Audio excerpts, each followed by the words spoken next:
Good morning, नमस्कार, सुप्रभात। बैठ जाओ। क्या हो रहा है? ए बाबू, है? नहीं था? किस में नहीं था? टेस्ट हो गया?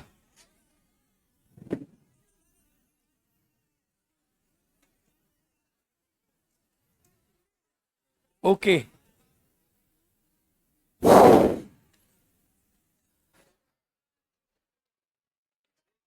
चलो,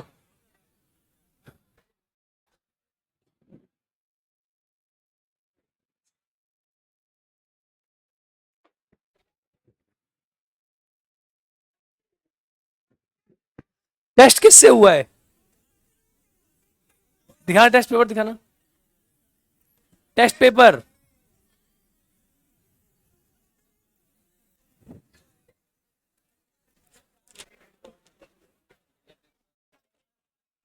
अरे है तो इसी से।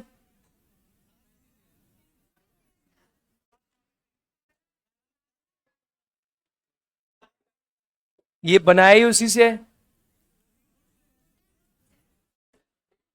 किसने बनाया है? मैं नहीं बनाता, तुम्हें गलत फहमी है।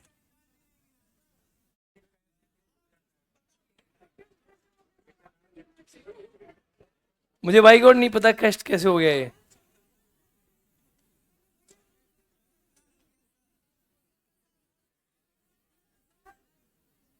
हैं? क्या? अच्छा है।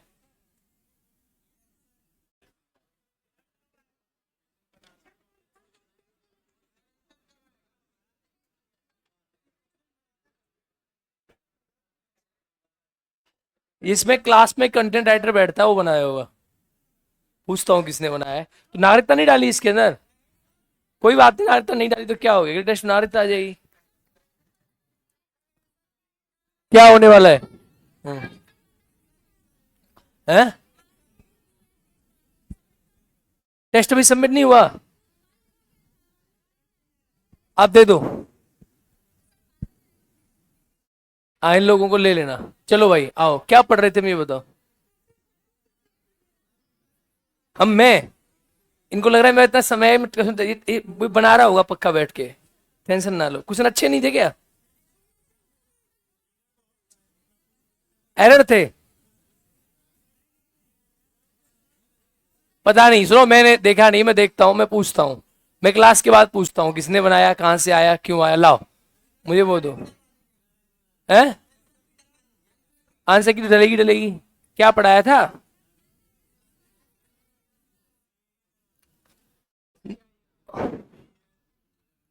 नागरिकता संशोधन अधिनियम। आज तारीख कितनी है? 24 ना? कल तारीख 25। नागरिकता संशोधन अधिनियम सीए। चलो, इसको लिखना था ना, समझा दिया था ना हम लोगों ने। लिखो, नागरिकता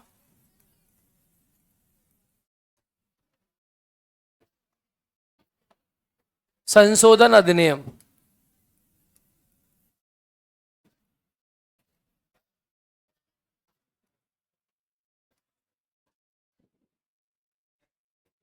सी ए 2019। इसमें कितने देश थे? जोर से बोलो। कौन सा कौन सा? पाकिस्तान, बांग्लादेश और कौन सा था? अफगानिस्तान। कितने देश? कितने धर्म? कितने धर्म थे? कौन से कौन से? हिंदू, ईसाई, जैन और कितनी तारीख थी? नहीं, कब तक आ गए? 31 दिसंबर 2000। ये तीन बातें आपको मेनली मोटी मोटी याद रखनी है। यानी संविधान सभा ये कहता है कि नागरिकता संशोधन अधिनियम 2019 के अनुसार जितने भी सदस्य, जितने भी देश से, जितने भी सदस्य 3 देश से पाकिस्तान, बांग्लादेश, अफगानिस्तान से जो भी लोग हिंदू, सिख, ईसाई, जैन, बौद्ध और पारसी, ये 6 धर्मों के लोग 31 दिसंबर 2014 तक हमारे कंट्री में आ गए। तो ये आए, अभी आए तो इनके पास वीजा था, अब जो भी था अवैध प्रवासी कहलाएंगे नहीं कहलाएंगे? यानी अगर कोई आदमी आ गया उसके पास अवैध प्रवासी है, वो अवैध प्रवासी है, तो ऐसे लोगों को देश से बाहर निकलना चाहिए। तो सरकार ने क्या किया, यानी इन 3 देशों से, और इसका आधार बताया धार्मिक रूप से उत्पीड़ित। कैसे? धार्मिक रूप से उत्पीड़ित, यानी इन 3 देशों से धार्मिक रूप से उत्पीड़ित जितने भी लोग इन 6 धर्मों के हमारे कंट्री में आए। कब से आए? स्वतंत्रता, जब से देश आजाद हुआ, और जब से हमारे कंट्री में आए, आते रहे, इनके पास कागज नहीं है, सर्टिफिकेट नहीं है, कुछ भी नहीं है, इन सबको एक बार में भारत की क्या दे दी गई? नागरिकता दे दी गई। समझ गए? लिखो, सीए के माध्यम से, लिखें सीए, नागरिकता संशोधन अधिनियम 2019। इस अधिनियम के माध्यम से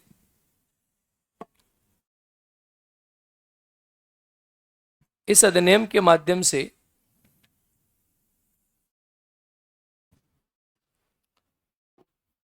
3 देश, पाकिस्तान, अफगानिस्तान, बांग्लादेश,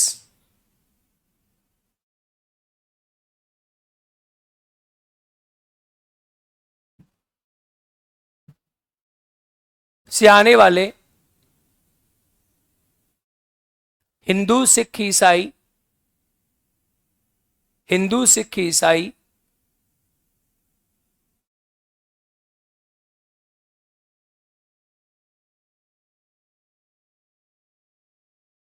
जैन, बौद्ध और पारसी,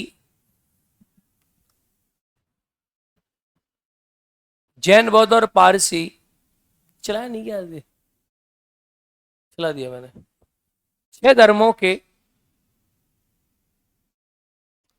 धार्मिक रूप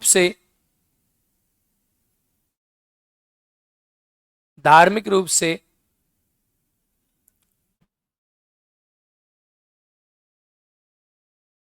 उत्पीड़ित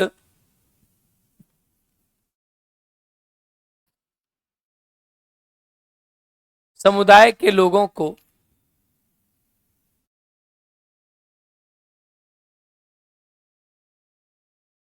भारत की नागरिकता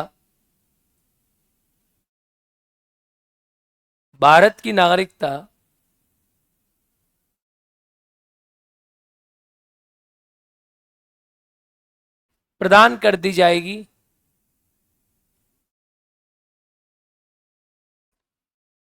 जो स्वतंत्रता से प्राप्ति से लेकर 31 दिसंबर 2014 तक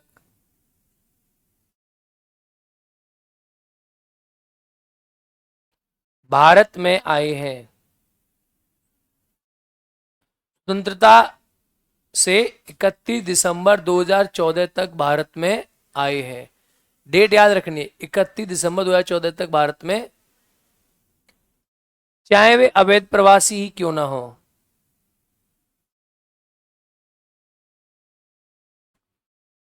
चाहे वे अवैध प्रवासी ही क्यों ना हो।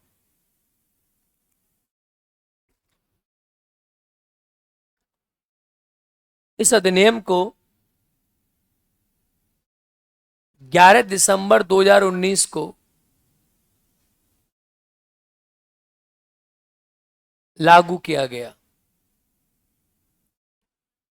मतलब राष्ट्रपति ने हस्ताक्षर किए थे 11 दिसंबर 2019 को। उस डेट को अंडरलाइन कर दो, 11 दिसंबर 2019 को राष्ट्रपति ने इस पर क्या किए थे?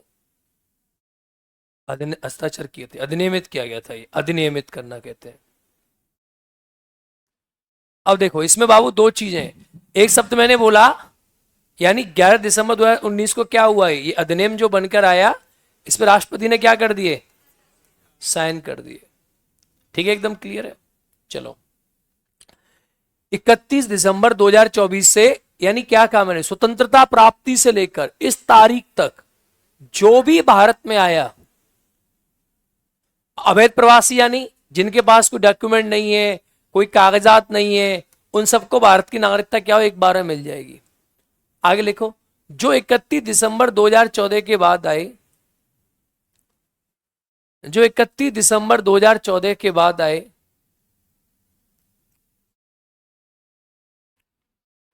उन्हें 5 वर्ष निवास करने के बाद, उन्हें 5 वर्ष निवास करने के बाद भारत की नागरिकता प्रदान कर दी जाएगी। 5 वर्ष निवास करने के बाद भारत की नागरिकता प्रदान कर दी जाएगी। टेस्ट की बोल रहा है वो लड़का कि टेस्ट, इसी में एक लड़का क्लास देखता है हमारी, ऑनलाइन एक स्टाफ बैठता है जो आपके नोट्स बना रहा है, इसी में से टेस्ट बनाया है। क्वेश्चन आउट था क्या इसमें से? बाकी मैंने चेक नहीं कर पाया, मुझे भेजा नहीं, मैं चेक कर लूंगा अगली बार से। था इसी में से ही, इसी में से बनाया गया है स्टैंडर्ड तरीका से, जिससे क्या हो कि आपका दिमाग जो है, हाँ, और थोड़ा सा क्या होता है मैं आपको बताऊं, हल्का सा टेस्ट का लेवल हम टफ रखते हैं, जिससे क्या है कि बच्चे को एक्सप्लेनेशन जब मिलेगा ना, तो बच्चा थोड़ा सा खुद चीज़ों को समझ सके। ठीक है। और जो पहला वाला जो टेस्ट, पहला वाला जो होता है ना, ये चैप्टर है, इस चैप्टर में थोड़ा इतिहास आता है, यानी ये चैप्टर का टेस्ट हुआ ना, इस चैप्टर में थोड़ा इतिहास का जोड़ रहता है। यानी ये चैप्टर होता है पहले वाला, इसमें बहुत सारी चीज़ें इतिहास की हैं, बेबेल प्लान वगैरह वगैरह। तो जैसे हमारा जो टॉपिक स्टार्ट होता है संविधान का, भाग 1 से होता है। भाग 1 इसे पूछा नहीं है मेरे हिसाब से, पूछा है 1-2 क्वेश्चन था, इसीलिए कुछ बच्चों को टफ लग सकता है। इसमें 1-2 क्वेश्चन होता है ना भाग 1 का। अब इसमें क्या होता है, ये जो पीरियड है ना, इसमें इतिहास बहुत आता है। जैसे कैबिनेट मिशन, इतिहास में भी आपको दोबारा पढ़ाया जाएगा, ये सब इतिहास में पढ़ाया जाएगा आपको। बेबल प्लान, कैबिनेट मिशन, ये सब इतिहास के पार्ट है। संविधान सभा से हमारा पार्ट स्टार्ट होता है। लेकिन अब जो आगे टेस्ट होगा वो भाग 1 से होगा। कहां से होगा? भाग 1। अब कोर संविधान होगा उसके अंदर, भाग 1, भाग 2, भाग 3, भाग 4, भाग 5, भाग 6, ऐसे टेस्ट होंगे। अब भाग 1 का, भाग 2 का, भाग 3 का क्या करूंगा मैं इसका? अच्छा, बाद में चेक करना है ना, अभी पढ़ाते पढ़ाते चेक कर दो। सुनो अब चलो, तो यहां तक क्या समझ आया? सीएए में कितने देश हैं, कितने धर्म है? इन 6 धर्मों के कैसे लोग धारण रूप से, और ये इंडिया में कब तक आ गए? एक बार में क्या दे दी इन्हें? नागरिकता। और इसके बाद आएंगे तो कितनी साल में रहना पड़ेगा? अब प्रश्न आता है सर मुस्लिम भाइयों को नागरिकता नहीं मिलेगी? इसमें मिलेगी। सुनो अब ध्यान से, अब आप ध्यान से समझना, यही फैक्टर लोगों की समझ में नहीं आया। यानी हिंदू भी अगर इंडिया में आएगा, इन 3 देशों के अलावा कहीं से आएगा, कोई हिंदू बांग्लादेश के अलावा श्रीलंका से आएगा, कोई हिंदू जो है इंडिया में नेपाल से आएगा, कोई हिंदू इंडिया में भूटान से आएगा, तो वो हिंदू, उसको ही भारत की नागरिकता मिलती है और मुस्लिम को ही भारत की नागरिकता मिलती है। मुस्लिम चाहे यहां से आए चाहे किसी भी देश से आए, नागरिकता मिल जाती है 7 साल बाद। कितनी साल बाद? आपने पढ़ा है कि नहीं पढ़ा? पढ़ा है। तो अगर कोई हिंदू अगर और देशों से आएगा तो 7 साल में नागरिकता मिल जाएगी। अगर कोई मुस्लिम और देशों से आएगा तो 7 साल में नागरिकता मिल जाएगी। अगर कोई मुस्लिम इन 3 देशों से आएगा तो 7 साल में नागरिकता मिल जाएगी। बस हिंदुओं के लिए, इन 6 धर्म के लोगों के लिए ये विशेष कर दिया कि इन 3 देशों से जो आए हैं, अगर कोई मुस्लिम आएगा तो उसे कितनी साल रहना पड़ेगा, और हिंदू आएगा तो कितनी साल, इस तारीख के बाद आएगा तो, और कोई मुस्लिम आया होगा तो मुस्लिम को नागरिकता 7 साल के बाद मिलेगी। काम खत्म। यानी सीएए क्या है? सीएए एक धार्मिक रूप से उत्पीड़ित लोगों को भारत सरकार के द्वारा दी गई रियायत है नागरिकता प्रदान करने में, और सीएए कुछ भी नहीं है। तो समझ आया कि नहीं आया? ऐसा नहीं है इससे मुस्लिमों की नागरिकता छीन ली जा रही है, छीनी जा रही है, नहीं। ये तो सीए, वो तो नागरिकता छीनना न छीनना वो तो एनआरसी होगी। ये सीए तो सिंपल बात कह रहा है कि अगर इन 3 देशों से हिंदू आए तो उन्हें 31 दिसंबर तक जो भी आ गया हमारा हो गया। उससे पूछे मुस्लिम आए तो 7 साल, इसके बाद कोई हिंदू आएगा तो 5 साल। अगर कोई हिंदू इन 3 देशों के अलावा कहीं से आएगा तो 7 साल। यानी ऐसा मान के चलो कि इन 3 देशों को अगर छोड़ दो तो हिंदू मुस्लिम बराबर हैं, 7 साल वाला सिस्टम है। अरे हाँ या ना। इन 3 देशों से के लिए क्या कर दिया हमने, ये विशेष प्रावधान कर दिया। क्यों विशेष प्रावधान कर दिया? क्योंकि इन 3 देशों में मुस्लिम आबादी बहुत संख्यक है। पाकिस्तान मुस्लिम देश है, बांग्लादेश मुस्लिम देश है, अफगानिस्तान मुस्लिम देश है। इन 3 देशों में आबादी इनकी बहुत संख्यक है और इन 3 देशों में इन लोगों के साथ धार्मिक रूप से उत्पीड़न हुआ है, इसीलिए ये 3 ही देश लिए। श्रीलंका नहीं लिया, भूटान नहीं लिया, नेपाल नहीं लिया, सऊदी अरब क्यों नहीं लिया, ये सब नहीं लिया, सिर्फ 3 ही देश लिए। बात समझ आ गई नहीं आ गई? अब जरा हल्का सा क्या करो, सीए और एनआरसी, एनआरसी भी समझना पड़ेगा। एनआरसी क्या होता है? एनआरसी एक होता है एनआरसी और एक होता है एनपीआर। क्या होता है? एनआरसी और एनपीआर। इसे कहते हैं नेशनल रजिस्टर ऑफ सिटीजन्स। क्या कहते हैं बाबू? National register of citizens, national register of citizens. इसे आप नाम देते हैं एनआरसी। क्या नाम देते हैं? और national population register, national population register. सुन लो ध्यान से, ये बातें लोगों की समझ में नहीं आती हैं, आप ध्यान से समझ लो। नेशनल पॉपुलेशन रजिस्टर, अब ये क्या होता है? ये देश की संपूर्ण जनसंख्या का रजिस्टर बनेगा। इसे नाम देंगे एनपीआर। जैसे मेरी क्लास है, अब इस क्लास को हम देश मान लें, मान ही लेते हैं, आगे वैसे भी माननी पड़ेगी। इस क्लास को हम देश मान लें तो इस क्लास की संपूर्ण जनसंख्या क्या कहलाएगी? इस क्लास में कुछ ऐसे भी लोग होंगे जिनका एडमिशन नहीं हुआ होगा, या कुछ ऐसे भी लोग होंगे दूसरे का एडमिट कार्ड लेकर आ रहे होंगे फर्जी, वो 2-4 दिन बाद पकड़े जाएंगे। क्या नितेश? पकड़े जाएंगे। वही जब एनआरसी होगी इस क्लास की तो टोटल जनसंख्या में से अवैध कार्ड होल्डर, अवैध प्रवासी निकाल दिए जाएंगे, तो हमारे देश में क्या निकल के आ जाएगा? क्लियर? क्या समझ आया भाई? कुल जनसंख्या में से अवैध वालों को निकाल दो, इस क्लास में से जो अवैध वाले होंगे उन्हें निकाल लेंगे, पता चल जाए क्लास में टोटल एडमिशन, टोटल बच्चा कितना है। खत्म बात। इसे कहते हैं एनआरसी। अब एनआरसी होता, अब दिमाग लगाओ, अगर एनपीआर तो होगा ही होगा, अगर एनआरसी होता तो बाबू ये जो 6 धर्मों के 3 देशों से आए थे, 2014 तक लाखों हिंदू, सिख, ईसाई, जैन, बौद्ध जो आए थे, वो सब यहां कैसे घोषित हो जाते? क्या घोषित हो जाते? सरकार ने उन्हें पहले ही नागरिकता दे दी। अब समझे कि नहीं समझे? कि नहीं समझे? समझ गए ना? यानी ये सब अवैध घोषित होते तो सरकार ने क्या किया, इन सबको पहली बार में ठग से नागरिकता दे दी और इन सबको क्या कर दिया? वैध। कि 2014 तक तुम सारे लीगल, सारे के सारे लीगल। अब समस्या आएगी, अब समस्या ये आएगी कि सर अब इसमें मुस्लिम जो अवैध होंगे उनका क्या होगा? तो जब सरकार उस समय जब एनआरसी लागू करके पहले पता करेगी वो कितने अवैध हैं, उनके नाम चुपकाएगी कि भाई इंडिया में 10 लाख लोग अवैध हैं, फिर सरकार उन्हें नागरिकता देगी नहीं देगी, क्या करेगी, वो उस समय की बात है। उसको अभी से क्यों सोचना? पहले डिसाइड तो करे कितने अवैध है। मान लो इस क्लास में पहले डिसाइड कर लिया कि भाई 5 बच्चे अवैध है, 10 बच्चे अवैध है, तो उन्हें मैनेजमेंट बाहर भगाएगा या उनसे बोलेगा कल फीस जमा कर देना, या उनसे बोलेगा कि थोड़ा फीस में डिस्काउंट हो जाए, या क्या बोलेगा कि मैनेजमेंट डिसाइड करेगा। ऐसे गृह मंत्रालय यानी कौन डिसाइड करेगा? मोटा भाई डिसाइड करेगा कि उनके साथ क्या करना है, यानी बाहर कर देना है क्लास से कि नहीं आपको बाहर कर रहे हैं। या हो सकता है उन्हें बोल दे कि चलो तुम्हारे पास आधे डॉक्यूमेंट हैं, तुम कह रहे हो तुम्हारे मम्मी पापा इंडिया के थे, कोई प्रूफ है? आधे डॉक्यूमेंट है, वो कह रहे आधे भी नहीं है, तो 1/4 डॉक्यूमेंट है। कोई जानता है गांव में, खानदान में यहीं पैदा हुए थे, कोई और बता सकता हो, 2-4 गांवों में कोई बता दे। ऐसे करके सरकार क्या करेगी, अब कोई आदमी जैसे बांग्लादेश से लोग आए, तो बांग्लादेश का जो लोग इंडिया में प्रवेश किया होगा उसके पास कोई प्रूफ होगा ही नहीं, सीधी सी बात है। भाई ये हो क्यों रहा है कि 1971 में बांग्लादेश से जो लोग आए थे इंडिया में वो अवैध घुस गए थे, और उनके पास प्रूफ तो कोई होगा नहीं, तो 1971, 24 मार्च 1971 के बाद जो आए उन्हें निकालोगे कैसे असम के अकॉर्डिंग? याद है असम समझौता?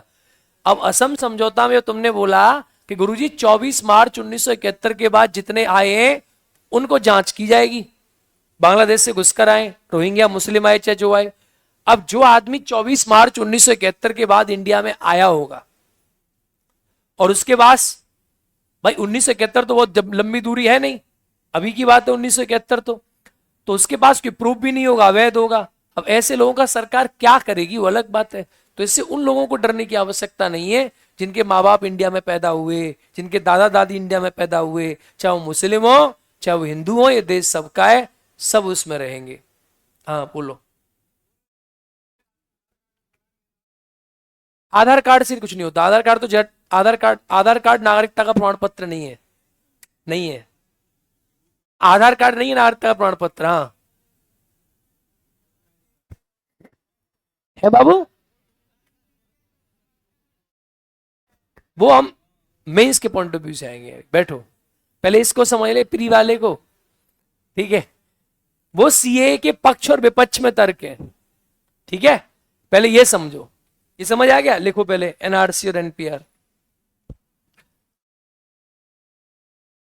एक तरफ डाल दो एनआरसी, डाल दो एनपीआर। मतलब बहुत बड़ा नहीं है, दो दो तीन तीन लाइन का है। फुल फॉर्म लिखो एनपीआर की। अगर किसी के ऊपर केस हो गया और वहां अपनी नागरिकता समाप्त कर ले तो उसका केस वैलिड रहेगा। बेटा नागरिकता समाप्त कर लेगा तो केस नॉर्मल वैलिड नहीं होगा, उठा के परमानेंट जेल में डाल देंगे तुझे। चलो लिखो एनआरसी लिखेंगे पहले ना, और एनपीआर। पहले क्या लिखोगे? डालो फुल फॉर्म लिखो इसकी, नेशनल रजिस्टर ऑफ सिटीजन्स, राष्ट्रीय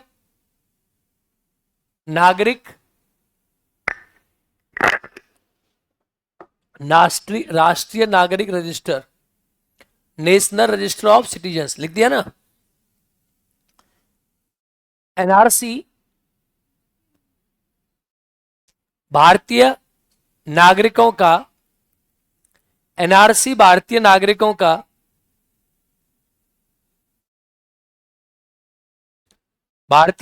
का आधिकारिक दस्तावेज है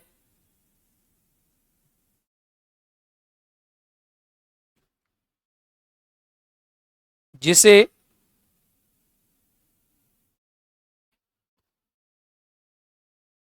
उन्नीस सौ इक्यावन की एनआरसी भारतीय नागरिकों की आधिकारिक दस्तावेज है, जिसे 1951 की, क्या कोई दिक्कत होगी क्या? लिख रहे हो ना सही? 1951 की जनगणना के बाद तैयार किया गया था,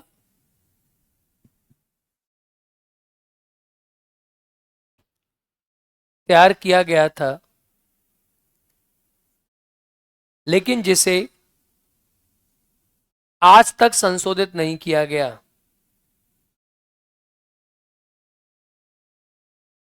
लेकिन जिसे आज तक संशोधित नहीं किया गया।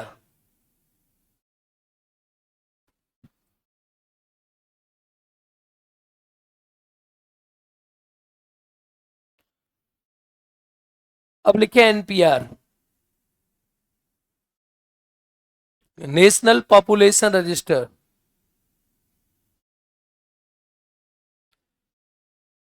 एनपीआर देश की कुल जनसंख्या,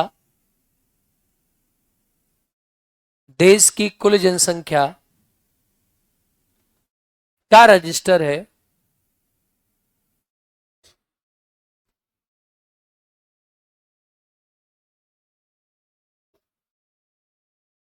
जिसमें देश की संपूर्ण जनसंख्या का डेटा संग्रहित किया जाता है।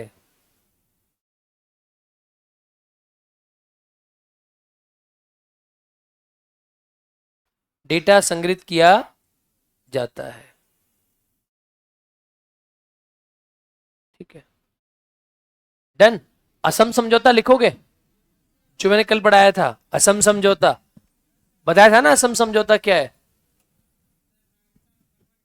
मेरी तबीयत क्या क्या प्रमाण, नागरिकता का प्रमाण जनरली होता कुछ नहीं है, वैसे पासपोर्ट होता है। पासपोर्ट बताता है कि आप भारत के नागरिक हो। दूसरा वोटर आईडी कार्ड भी होता है, वोटर आईडी कार्ड होता है। नागरिकता आधार कार्ड नहीं है, लेकिन आधार कार्ड कुछ भी नहीं है। आधार कार्ड जस्ट लाइक नथिंग। आधार कार्ड क्या है? नथिंग। आपका पासपोर्ट नहीं बनेगा आसानी से, आधार कार्ड बन जाएगा। चलो भाई आओ। क्या असम समझौता लिखो, असम समझौता, असम समझौता।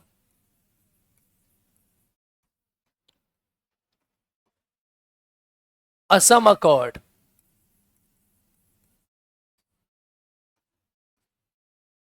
असम समझौता, असम अकॉर्ड। इसमें देखो मैंने आपको समझाया था पहले ही। असम समझौता 15 अगस्त कब हुआ था? 1900, भूल गए क्या? तो 15 अगस्त 1985। 15 अगस्त 1985 को असम समझौता हुआ था। और असम समझौता क्यों हुआ था? सिंपल, सारी जड़ समझ आएगी, सारी बातों को लिंक करो। असम समझौता का रीजन था कि जितने लोग बांग्लादेश से, कहां से लाड़ लो, जितने लोग बांग्लादेश से भाग के कहां आए, असम आए या इंडिया आए, तो जो अवैध प्रवासी थे उन अवैध प्रवासियों को भारत से क्या करना था? बाहर निकालना था। तो 15 अगस्त 1985 को राजीव गांधी और किसके मध्य में बताओ? राजीव गांधी और किसके मध्य में? असम विद्यार्थी संगठन, असम विद्यार्थी, आसू विद्यार्थी संगठन, Assam state all Assam student union, क्या बोलते हैं इसे? आसू के बीच में 15 अगस्त 1985 को समझौता हुआ। और समझौते में कहा गया कि जो भी ऐसे बांग्लादेश से लोग आए हैं जो अवैध प्रवासी हैं, जो 24 मार्च 1971 के बाद बांग्लादेश से इंडिया आए हैं, उन सबको बांग्लादेश से क्या कर, इंडिया से क्या कर दिया जाएगा? बाहर कर दिया जाएगा। अब प्रॉब्लम क्या फंसी इसमें? उसमें हिंदू भी आए। अब कॉन्सेप्ट पे आओ, तुम प्रॉब्लम्स को समझो, एनालिटिकल थिंकिंग डेवलप करो। 24 मार्च 1971 के बाद हिंदू भी आए थे भाई, बांग्लादेश में तो हिंदू भी थे। और आज भी देखो हिंदू है बांग्लादेश में भाई। बांग्लादेश में जो हिंसा हुई तो अभी भी हिंदुओं को परेशान किया गया था, वहां से हिंदू भी आए थे। तो 24 मार्च 1971 के बाद जो आए वो सब बाहर करने, इस असम अकॉर्ड में लिखा हुआ असम से बाहर करने, देश से बाहर नहीं। कहां से बाहर करने? असम से बाहर करने। तो क्या हुआ? सरकार ने क्या किया? सीए के माध्यम से इनको नागरिकता दे दी भाई। उसमें हिंदू भी थे, सिख भी थे, ईसाई भी थे, जैन भी थे, बौद्ध भी थे और पारसी भी थे। समझ गए नहीं समझे? अब नागरिकता दे दी तो ये तो असम में ही रहेंगे, अब कहां जाएंगे? तो सीए का जो विरोध है, अब सीए का विरोध कौन कौन करेगा? अब देखो समझना, सीए के विपक्ष में तर्क कहां से निकलेगा? सबसे पहला सीए का विपक्ष निकलेगा, मुस्लिम भाई विरोध करेंगे कि हमें आप नागरिकता क्यों नहीं दे रहे, जब आप उनको दे रहे हो तो 6 धर्मों को तो उसमें मुस्लिम भी दे दो। पहला विरोध, पहला विरोध। दूसरा विरोध असम की जनता करेगी कि जब हम तुमसे कह रहे थे कि 24 मार्च 71 वालों को बाहर करो और तुमने उल्टी नागरिकता और दे दी इन्हें, अभी कहां रहेंगे? बात सत्य है कि नहीं है भाई? आपने एक ही संप्रदाय को तो हटाया, मुस्लिम, बाकी सबको दे दी नागरिकता ना, आया ना? तो ये कहां रहेंगे? इसीलिए सरकार ने जब सीए लागू किया तो सीए में कॉन्सेप्ट था इनर लाइन परमिट, आईएलपी। जो बच्चे थोड़े ज्यादा पढ़ते हो वो समझ रहे होंगे, आईएलपी सुना है? Inner line permit. ILP inner line permit होता है, उत्तर पूर्व में कुछ राज्य हैं उत्तर पूर्व के, जैसे मणिपुर हो गया, मिजोरम हो गया, मेघालय हो गया, उत्तर पूर्व के उन राज्यों में जहां इनर लाइन परमिट लागू है, आईएलपी। आईएलपी होता है कि उन राज्यों में अगर आप घूमने जाओगे, अगर आप मणिपुर गए तो आपको वहां 24 घंटे का एक वो बनवाना पड़ेगा। यानी आप जैसे घुसोगे मणिपुर में तो आपका एक आपका डॉक्यूमेंट बनेगा, इनर लाइन परमिट। यानी उस राज्य में घुसोगे तो एक परमिट की आपको आवश्यकता पड़ेगी। तो जिन राज्यों में इनर लाइन परमिट लागू है, यानी उत्तर पूर्व के राज्यों में सीएए लागू नहीं होगा। इसका सीधा अर्थ क्या निकल के आया कि जिन लोगों को सीए के माध्यम से नागरिकता प्रदान की जाएगी, पूरे देश में वो लोग उस क्षेत्र में नहीं बसाए जाएंगे जहां आईएलपी लागू है। इसका सीधा मतलब ये निकला कि ऐसे अवैध प्रवासी जो वहां आए, असम में आए, वो लोग असम में नहीं बसाए जाएंगे, न मणिपुर में, न त्रिपुरा में, न मेघालय में, न मिजोरम में। कहां बसाए जाएंगे अब सबसे बड़ी समस्या फिर यह है कि वो जो लोग हैं उसमें मुस्लिम तो है ही नहीं। अगर मुस्लिमों को जोड़ देगी सरकार फिर तो करोड़ों की संख्या में लोग हो जाएंगे। वो सब बसाए कहां जाएंगे? कितनी बड़ी समस्या है। आपको लगता है ना कभी कभी कि आप इस जमीन में रह रहे हो ना, ये बहुत बड़ी बात है। 10 साल के बाद इंडिया में रहने के लिए भी लोग तरसेंगे कि हमारे पैर टिक जाए जमीन पे। उसका कारण यह है क्योंकि हर आदमी चाहता है कि मेरी जमीन किसी को जाए ना। अगर इतने लाखों करोड़ों लोगों को नागरिकता दी जाएगी तो कहां रहेंगे बताओ? सोचा आपने कभी? कहां रहेंगे? पानी में नहीं रहेंगे कोई। अच्छा आप रहने दोगे उन्हें? कोई नहीं रहने देगा। जैसे बिहार में सरकार शिफ्ट करेगी, बिहार का विरोध करेंगे, नहीं भगाओ, हम नहीं, हमें नहीं चाहिए। राजस्थान वाले रखेंगे, हमें भी नहीं चाहिए। तो सरकार कुछ ऐसा डेवलप करेगी उनके लिए जहां वो रखे जाएंगे, या हो सकता है जहां है। इसीलिए इसीलिए 1985 से अभी तक छेड़ा नहीं है किसी ने उसको। जहां है जैसे सेट रहो, ज्यादा हिलने की आवश्यकता नहीं है। तुम कह रहे हो नागरिकता छोड़ देंगे, अबे कहते हैं नागरिकता छोड़ते ही तो सरकार तुम्हें हवा चक्कर कर देगी, एक सेकंड ही रुकने देगी, सेकंड के 100 में हिस्से में जूता मार के बाहर निकाल देगी देश से। तुम्हारी जरूरत क्या है जब नागरिक ही नहीं रह पा रहे हैं? इस गलतफहमी मत रहना कभी। तुम इस देश में हो क्योंकि इस देश के क्या हो, और तुम्हारे पूर्वज इस देश में पैदा हुए हैं बस। नहीं किसी ऐसे आदमी को पूछो जो यहां से भाग के इंडिया में है, 24 घंटे उनको डर लगा रहता है, पता नहीं कब बाहर फेंक देंगे, कब बाहर फेंक देंगे। इसीलिए जिसकी इंडिया में 3 पीढ़ी पैदा हुई है, यानी तुम्हारे दादा और तुम्हारे दादा के दादा, उसे तो कोई टेंशन लेने की आवश्यकता कभी जीवन में है ही नहीं।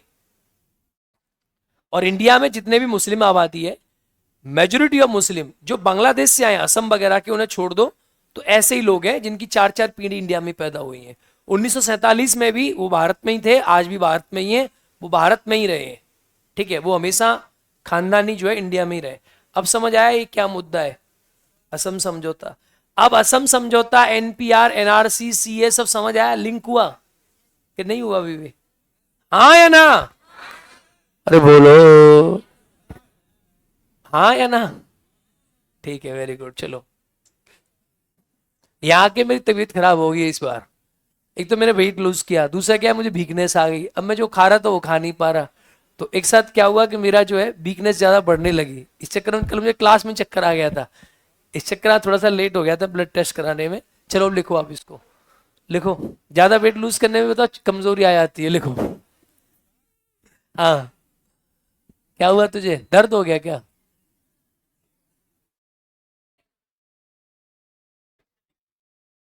पता सरकार कर लेगी, तू क्यों टेंशन ले रहा है? तेरी सिर के ऊपर जीपीएस लगा है, लिख। अब देख, ये अलग टेंशन है, पता कैसे चलेगा? ये सरकार ने बताया नहीं है अभी, ठीक है, लिखो। बाबू, सरकार, उसामा बिन लादेन को अमेरिका ने पाकिस्तान की जमीन से खोद लिया। इस देश में तुम्हें अगर गलत फहमी होती हो कि तुम इस देश में रह रहे हो, सरकार को पता नहीं है, सब पता है बेटा, सब पता है, सब। कहां क्या क्या कर रहे हो सब पता है। यही पता होगा आज तुम इस क्लास में बैठ के पढ़ रहे हो। लिखो, असम समझौता, असम समझौता। लिखे 15 अगस्त 1985 को, 15 अगस्त 1985 को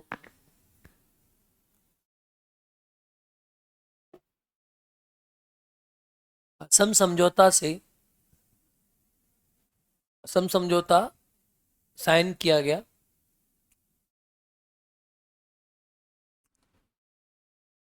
भारत सरकार और आसू के मध्य। आसू, आसू मतलब लिख दो, मैंने सब लिखा हुआ है सामने, इधर उधर मत देखा करो।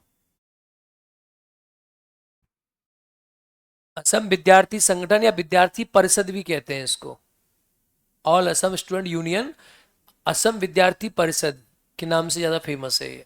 आप आसू लिखो, आसू। भारत सरकार और असम विद्यार्थी परिषद।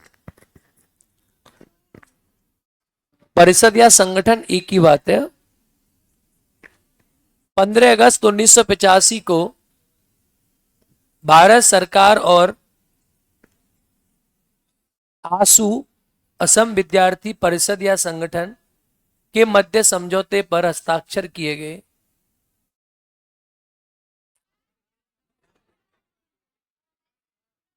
देना जरा, ऐसा क्या चेंज कर दिया, ऐसा कौन सी अलग बात लिखा दी है कुछ? 15 अगस्त 1985 को असम समझौता हस्ताक्षर किया गया, ठीक है, बराबर। भारत सरकार और आसू असम विद्यार्थी संगठन के मध्य, बस सही है, कोई बात नहीं है। अब इससे आगे लिखो। इस समझौते के अनुसार, इस समझौते के अनुसार बांग्लादेश से आने वाले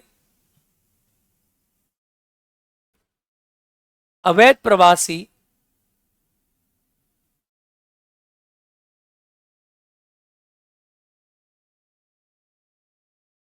जो 24 मार्च 1971 के बाद आए हैं,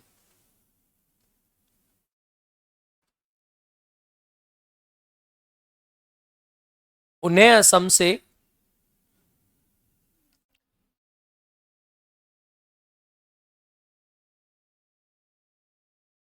अब कैसे बाहर करेंगे? उन्हें असम से एनआरसी के माध्यम से बाहर किया जाएगा।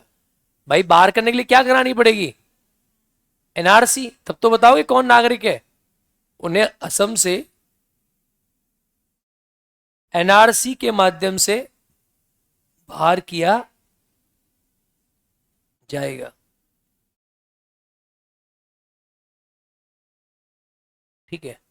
अरे हाँ या ना, बोलो। नागरिकता का टॉपिक पढ़ने से पहले आदमी को लगता है हम तो देश में पैदा हो गए, मजे से घूमो। अब कुछ दिन बाद तुम्हें लगेगा कि नौकरी वोकरी तो अलग चीज है, नागरिक बने रहे, यही बहुत बड़ी बात है। क्योंकि देश क्या है, आगे विकास हो रहा है। अमेरिका का नागरिक बन जाओगे ना तुम, तो अमेरिका में एक आदमी को महीने का करीब 50-60 हजार रुपये सरकार देती है, फ्री में।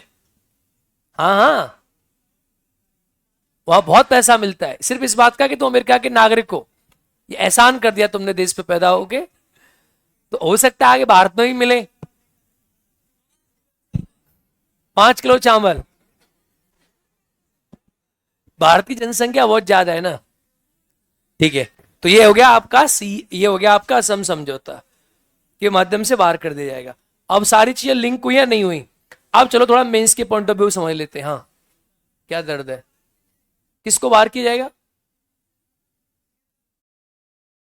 है?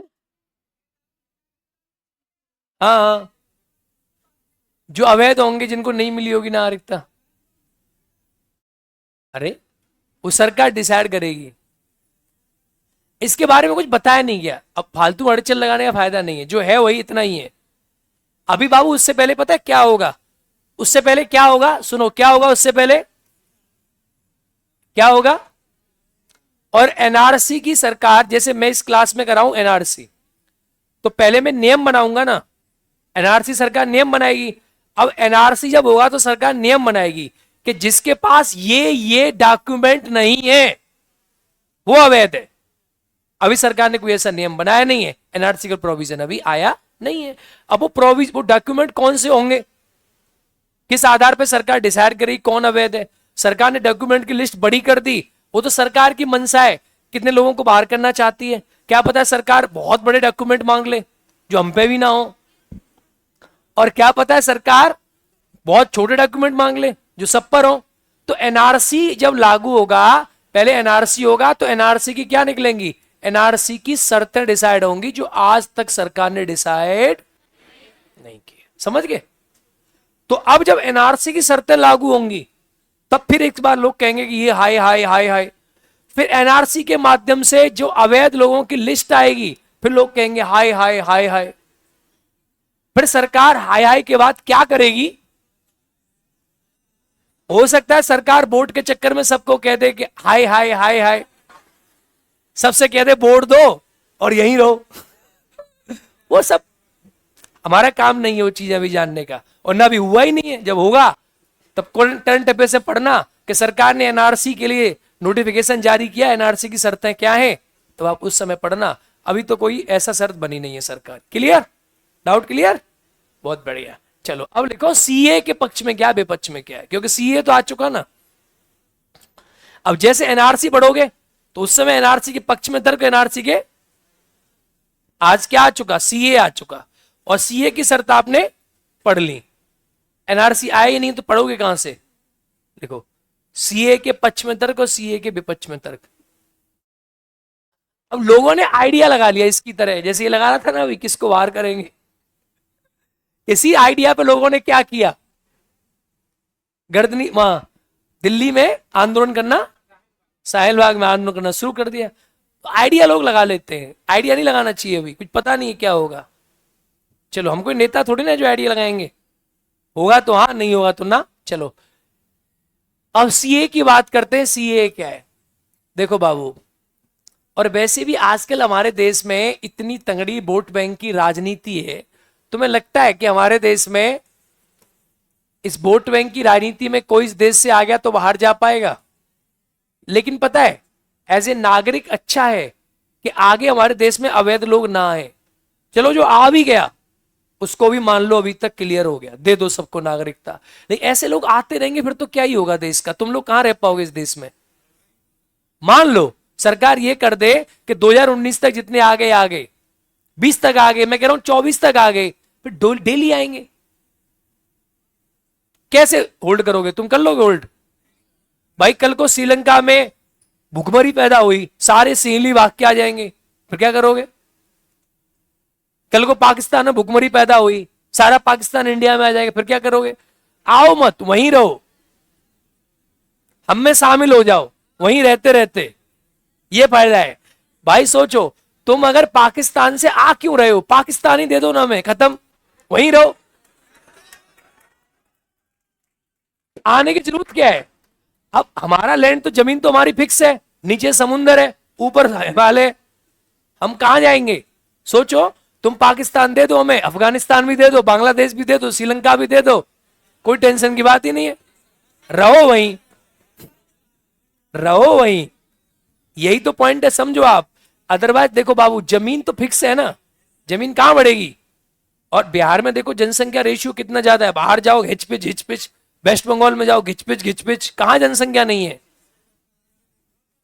अब ज्यादा जनसंख्या हमारी पास बढ़ गई तो हम ही समुद्र में डूब जाएंगे, समझो बात। तो अब पक्ष में तर्क विपक्ष में तर्क, इस पे बात कर लेते हैं। आओ, इन दोनों में क्या स्टेटमेंट है सीए को लेकर? सीए को लेकर, सीए को लेकर यह कहा गया कि सीए जो है, अब पहले विपक्ष बताओ या पक्ष? विपक्ष, कोई बात नहीं, पहले विपक्ष बताता हूं, आलोचनात्मक टिप्पणी विपक्ष से होती है, सुनो ध्यान से। विपक्ष में यह है कि सीए जो है ये भारत में धर्म के आधार पर नागरिकता दे रहा है, और धर्म के आधार पर नागरिकता देना यानी सीए क्या कर रहा है भाई? सीए जो है, दिख रहा है लाल से, नहीं दिख रहा है, धर्म के आधार पर नागरिकता दे रहा है। और बाबू, धर्म के आधार पर नागरिकता प्रदान करना भारत की धर्मनिरपेक्ष छवि के विरुद्ध है। बोलो हां। धर्म के आधार पर नागरिकता प्रदान करना भारत की धर्मनिरपेक्ष छवि के विरुद्ध है। अच्छा, पॉलिटी में एक चीज तुम याद रखना, पॉलिटी विषय में पॉलिटी विषय में पक्ष विपक्ष बहुत होता है, पक्ष विपक्ष और आलोचना, क्योंकि क्या है, पॉलिटी ऐसा विषय है जो सबका है, नीतीश कुमार की तरह सबका है, किसी का खास नहीं है, सबका है। यानी पॉलिटी में क्या है, आप कह सकते हो कि नैनो टेक्नोलॉजी खराब है या अच्छी है, सबको खराब लगेगी। आप कह सकते हो कि औरंगजेब ने गलत काम किए, सबको खराब लगेंगे। आप कह सकते हो कि भैया इतिहास में ये हुआ, सबको अच्छा, सबको खराब लगेगा।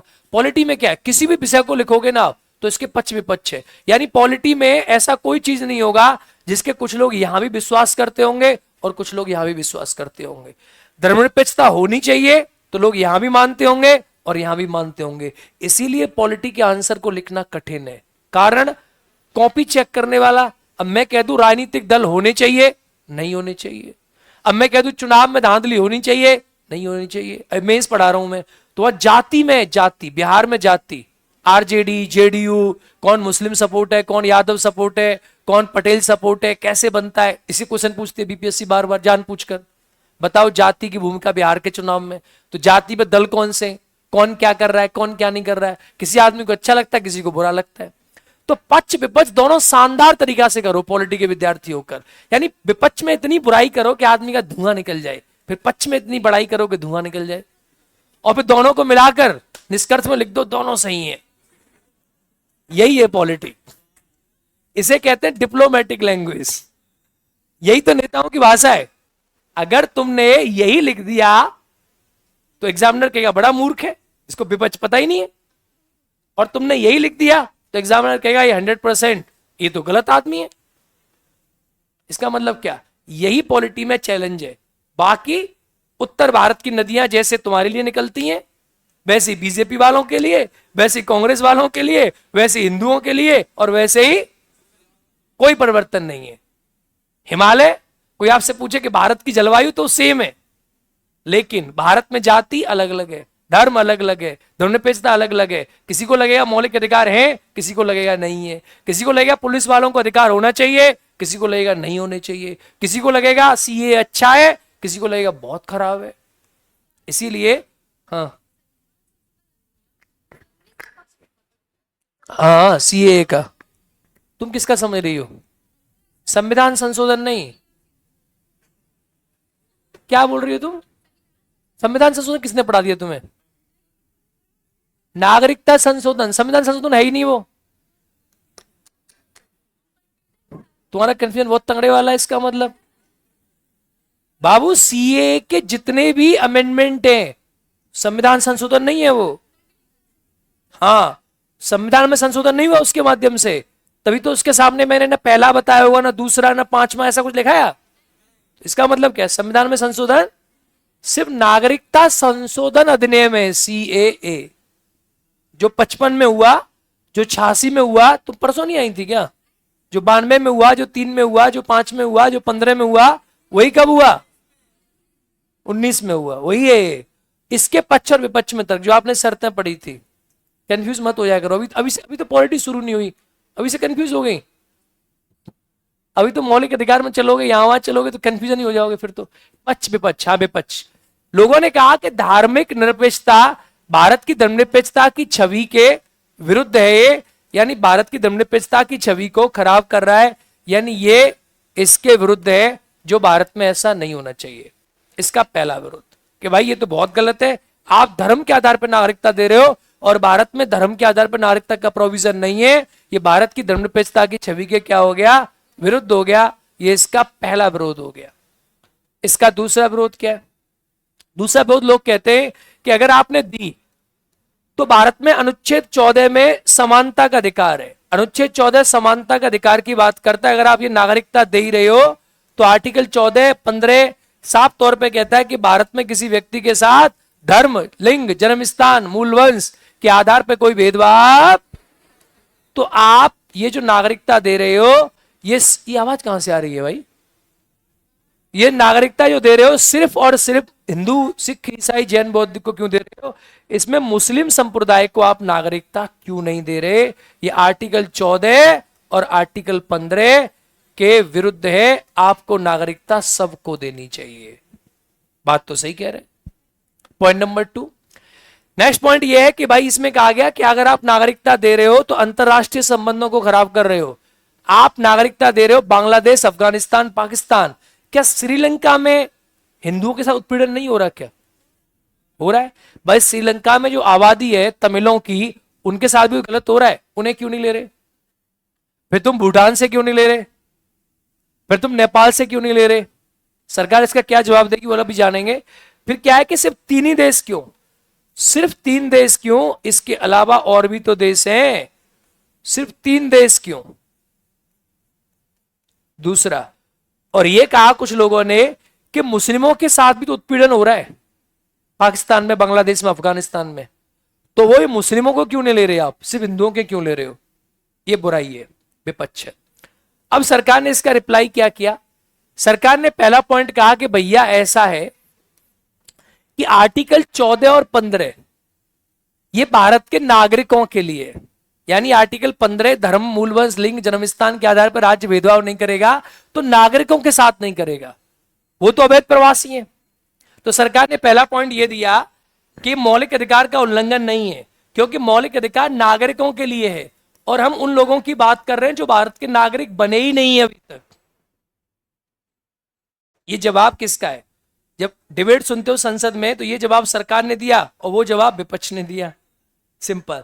कहा कि अनुच्छेद 15 नागरिकों को प्राप्त है और ये नागरिकों को प्राप्त नहीं है, नागरिकों को प्राप्त है, अतः नागरिकों के विरुद्ध नहीं है। हम किसी नागरिक के साथ भेदभाव नहीं कर रहे हैं, हम भेदभाव कर रहे हैं अवैध प्रवासियों के साथ। दूसरा, सरकार ने जवाब दिया कि अगर मुस्लिम भाइयों के साथ पाकिस्तान, बांग्लादेश, अफगानिस्तान में उत्पीड़न हो रहा है तो मुस्लिमों के ही देश है, वहां की सरकार बदल दो। आप नहीं समझ पा रही बात भाई? अगर पाकिस्तान में मुस्लिमों के साथ परेशानी हो रही है, अगर बांग्लादेश से मुस्लिमों को परेशान किया जा रहा है, तो वहां मुस्लिम अल्पसंख्यक तो है नहीं। कहा कि ये जो 3 देश धर्म बताए, ये 6 जो धर्म है, ये तो वहां अल्पसंख्यक है, न तो इनकी सरकार है। भाई अल्पसंख्यक मतलब क्या? जैसे इंडिया में मुस्लिम अल्पसंख्यक है, तो मुस्लिमों की आबादी बिहार में देखोगे 17% है, सरकार तो बना ही नहीं सकते। 17.17% है, सरकार तो बहुसंख्यक बनाता है क्योंकि लोकतंत्र है हमारे देश में। इसका मतलब क्या? अगर ये 6 धर्म के जो लोग हैं, हिंदू, सिख, ईसाई, जैन, बौद्ध, पारसी, ये न तो सरकार बना सकते पाकिस्तान में। कभी पाकिस्तान का प्रधानमंत्री कोई हिंदू हो सकता है क्या? बांग्लादेश का हो सकता है? अफगानिस्तान का हो सकता है? वहां तो ये अल्पसंख्यक ही रहेंगे। तो सरकार ने कहा कि मुस्लिम भाई तो वहां सरकार बदल सकते हैं। अगर उन्हें लग रहा है कि वहां की सरकार परेशान कर रही है तो आंदोलन करो और सरकार बदल दो, खत्म बात। इंडिया में आके क्या करोगे? लॉजिक तो सही है सरकार का भी, सही है गलत है? इंडिया में आके क्या करोगे? उसी देश में सरकार बदल दो। तो कहा ये सिर्फ 6 ही धर्म अल्पसंख्यक हैं, इसीलिए सिर्फ इन 6 ही धर्मों को दिया गया है। लॉजिक। बाकी धर्म अल्पसंख्यक नहीं है। धर्म तो और भी है, यहूदी भी है, धर्म तो सीली भी है, और भी बहुत सारे धर्म है भाई, बहुत सारे धर्म है। तो कहा कि बस हमने इन 6 धर्मों को इसलिए दिया है क्योंकि सिर्फ ये 6 धर्म ही अल्पसंख्यक हैं, बाकी कोई इस देश में अल्पसंख्यक नहीं है। फिर लोगों ने कहा सिर्फ ये 3 ही देश क्यों, श्रीलंका क्यों नहीं? तो सरकार ने कहा कि श्रीलंका, नेपाल और भूटान, नेपाल हिंदू देश है, भूटान में भी हिंदू आबादी है, बौद्ध आबादी है, श्रीलंका में भी बौद्ध आबादी है, हिंदू आबादी भी है। इन देशों से भारत के अंदर बहुत अवैध प्रवासी आए नहीं है, नगण्य आए, कोई सालों में 2-4 लोग आए, क्योंकि भूटान में ऑलरेडी जनसंख्या की दिक्कत तो है नहीं, भूटान में राजा भी ऐसा नहीं होता, नेपाल में हिंदू देश है, श्रीलंका में कोई समस्या होती नहीं है। का इन देशों से बहुत कम लोग इंडिया में भागकर आए, बहुत कम, इसीलिए हमें अवैध प्रवासी डिसाइड करने पड़े। तो ज्यादातर जनसंख्या जो भारत में आई है वो मात्र इन 3 देशों से आई है, इसीलिए हमने इन 3 देशों को टारगेट किया है, बाकी देशों को टारगेट नहीं किया। इस तर्क के आधार पे 2019 के सीए को सुप्रीम कोर्ट ने ग्रीन झंडी दे दी और कहा सीएए 100% सही कानून है। तो सुप्रीम कोर्ट की झंडी मतलब अब इस कानून को कोई छेड़, क्लियर हो गया, खत्म बात। आप निष्कर्ष में यही लिखोगे। देखो पॉलिटी में क्या है, पॉलिटी में आपको कुछ पसंद आए, आपको कुछ पसंद ना आए, आप उसके पक्ष में तर्क लिखोगे, आप उसके विपक्ष में तर्क लिखोगे और किसी भी चीज पे सुप्रीम कोर्ट का निर्णय लिखोगे, और जो सुप्रीम कोर्ट ने कह दिया वही क्या है, सत्य है। निष्कर्ष में वही है, खत्म बात। अगर सुप्रीम कोर्ट ने उस निर्णय को चुनौती दे दी तो गलत है। अगर सुप्रीम कोर्ट ये बोल देता कि सीए में सुधार करना चाहिए तो गलत है। सुप्रीम कोर्ट ने सीए के सभी प्रावधानों को 100%, 1000% क्या माना है, सही माना है, तो सीए क्या है, सही है, खत्म बात, हो गया, काम खत्म।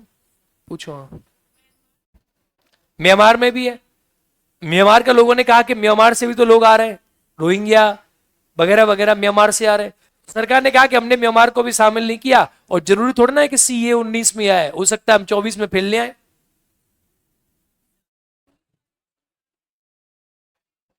आप समझो बात, 19 वाले में म्यांमार को शामिल नहीं किया, शामिल नहीं किया तो सरकार आगे शामिल कर सकती है। बात यह जिनको शामिल किया है क्या उनका शामिल करना गलत है? लॉजिक समझो। सरकार हो सकता है कल को और सीए ले आए और म्यांमार, श्रीलंका औरों को शामिल कर ले, क्या पता सरकार टेस्ट करके देख रही हो। सरकार का पक्ष समझो आप। यानी आपने म्यांमार को शामिल नहीं किया, श्रीलंका को शामिल नहीं किया, सरकार को लगा कि अभी ज्यादा जो लोग आए वो तीन ही देशों से आए, अगर फ्यूचर में कभी होगा तो सरकार एक सीए और ले आएगी। और सीए तो देखो 55 में आया, 86 में आया, 96 में आया, 92 में आया, आ ही रहा है। हाँ, सरकार को लगता है कि उन देशों की तुलना में कम आए, बहुत कम आए। और सत्यता यही है कि हमारे देश में सर्वाधिक जो अवैध प्रवासी आए वो बांग्लादेश से आए 1971 में, सर्वाधिक हमारे देश में। और जो अवैध प्रवासी आए वो भारत और पाकिस्तान के विभाजन के समय या उसके बाद में पाकिस्तान से बहुत लोग आए हमारे कंट्री में, और तीसरा अफगानिस्तान से बहुत लोग आए। इन तीन देशों से बहुत लोग आए हमारे कंट्री में। अच्छा, म्यांमार से क्या है, म्यांमार को न शामिल करने के लॉजिक कोई सरकार ने दिया नहीं है। और म्यांमार हो गया, इन देशों में ना सरकारें हिंदू हिंदू उत्पीड़ित नहीं है इन देशों में। मुस्लिम आए वहां से तो वो तो बाहर हो ही जाएंगे। नहीं समझी तुम कॉन्सेप्ट, तुम उल्टा समझ गई। म्यांमार से जो मुस्लिम आए इंडिया में वो तो बाहर हो ही जाएंगे। क्या समझिए, नहीं समझ आया तुम्हारी भी बात, नहीं समझ आया। म्यांमार से हिंदू आए क्या इंडिया में, तो मुस्लिम तो बाहर हो ही जाएंगे ना ऑटोमेटिकली।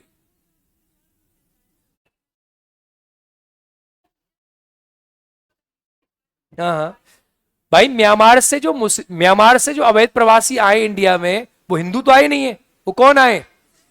तो सीए से क्या मतलब है उसका, सीए तो हिंदुओं को नागरिक, सबको नागरिकता दे रहा है ना। समझ गया मैं। चलो अब लिखो तुम कहां चली। सीए के विपक्ष में तर्क, सीए के विपक्ष में तर्क ऐसे बना लेते ना, पक्ष विपक्ष में क्या कर रखा है, ऐसे बनाओ खट से जल्दी जल्दी।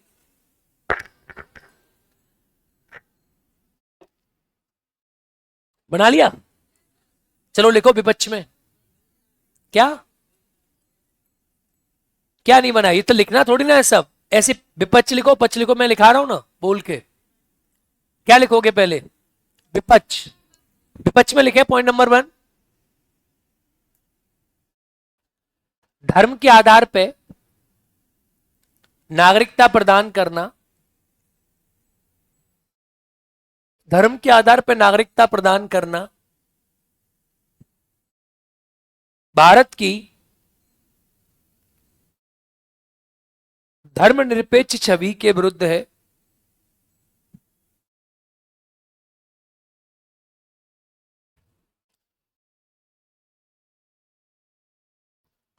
भारत की धर्मनिरपेक्ष छवि के विरुद्ध है।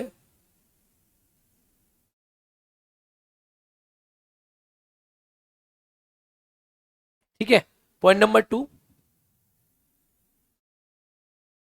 यह समानता के अधिकार अनुच्छेद 14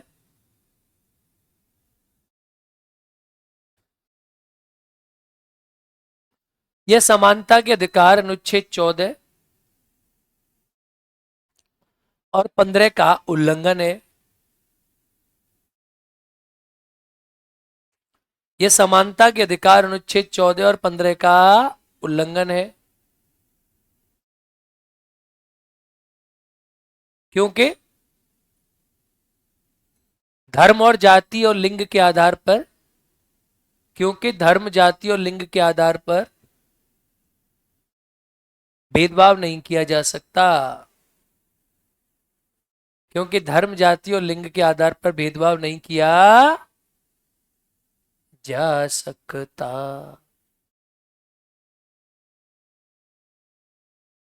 ठीक है, अब कभी कोई पॉलिटी की चीज पढ़ोगे तो ऐसी पढ़ोगे पक्ष और, कभी भी जीवन में अखबार में न्यूज़पेपर में सिर्फ एक पक्ष नहीं जानना है, कैसे पक्ष जानने, दोनों, तभी अच्छे अधिकारी बनोगे।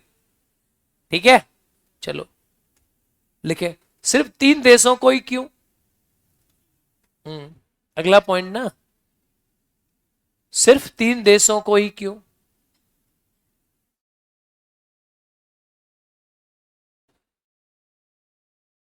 श्रीलंका, म्यांमार, नेपाल, भूटान, अन्य राष्ट्रों से आए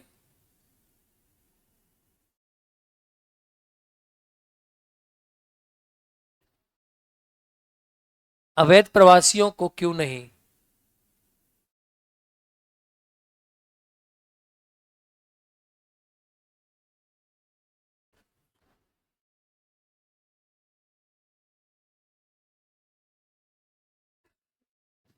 सही है बाबू। चलो अब लिखे इसके पक्ष में तर्क।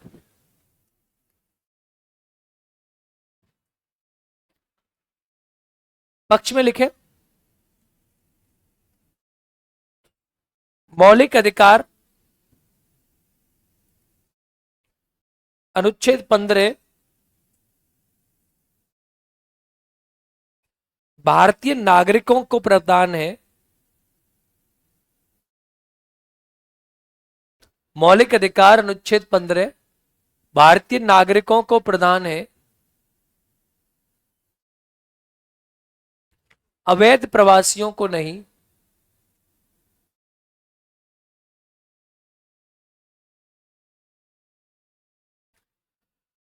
अवैध प्रवासियों को नहीं।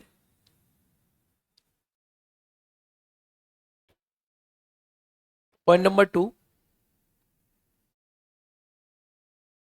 जाओ। सिर्फ 3 देशों से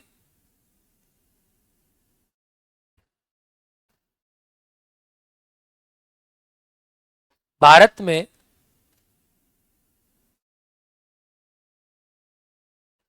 अधिक संख्या में धार्मिक रूप से उत्पीड़ित लोग आए हैं।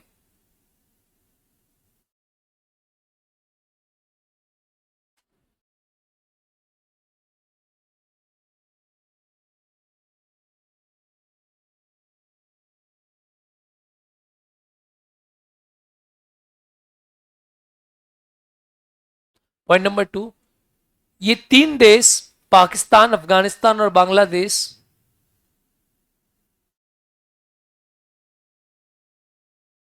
मुस्लिम बहुसंख्यक देश हैं।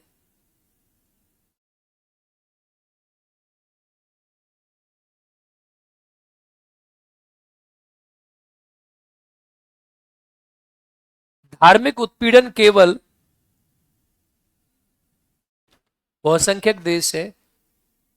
है? क्या? रिपीट। सिर्फ ये 3 देश, क्या लिखा है?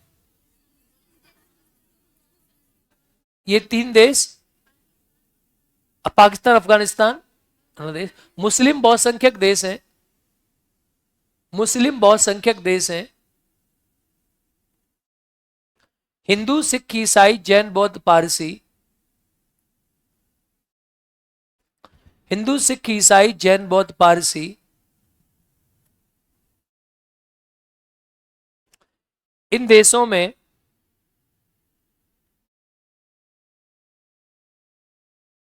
में धार्मिक रूप से अल्पसंख्यक हैं। धार्मिक रूप से अल्पसंख्यक हैं।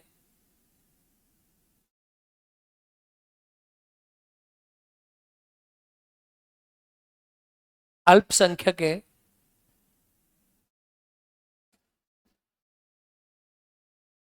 इसीलिए धार्मिक रूप से अल्पसंख्यक समुदाय का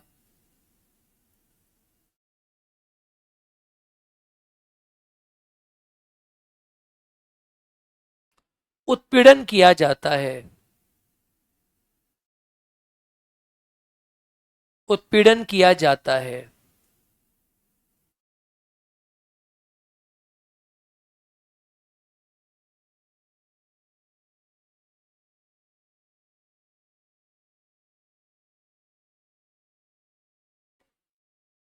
ठीक है, निष्कर्ष।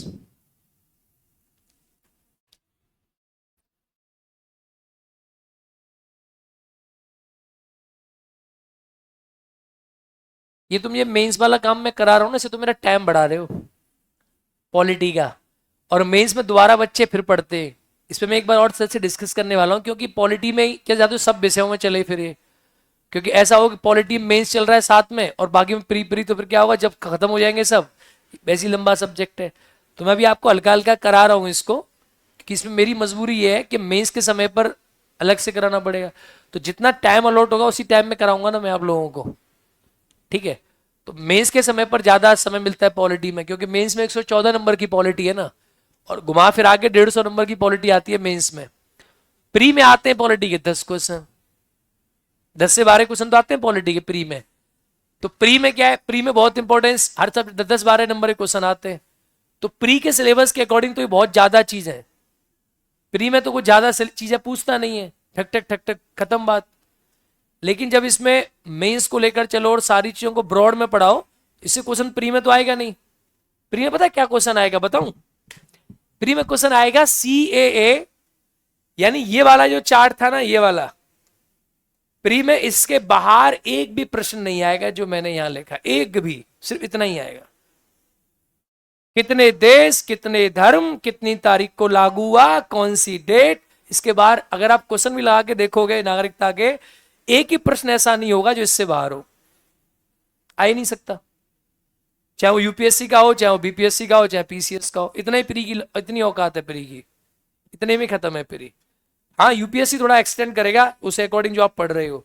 बाकी बीपीएससी में तो, पीसीएस में, यूपी पीसीएस में भी इससे ऊपर प्रश्न नहीं पूछा कोई भी। ये डेट कई बार पूछी है, 11 दिसंबर 2019, ये डेट कई बार पूछी है।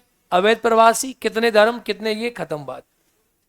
और हम क्या पढ़ रहे हैं, ये सब पढ़ रहे हैं, कोई बात नहीं है।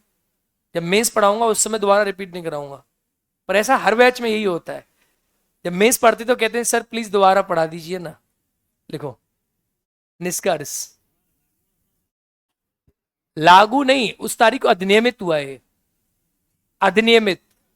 राष्ट्रपति ने साइन किया था इस पर 11 दिसंबर 2019 को, लागू तो अब हुआ है 22 में अभी। लिखो अधिनियमित, उसमें डेट अधिनियमित थी, अधिनियमित किया गया था ये, 2020 में लागू हुआ है। हाँ 19 में अधिनियमित था ये, अधिनियमित। अधिनियमित की डेट पूछता है, लागू तो अभी भी सीए हुआ नहीं है सही तरीका है, सरकार ने दोबारा इसके प्रोविजन लागू किए इस साल भी। देखिए निष्कर्ष, सीए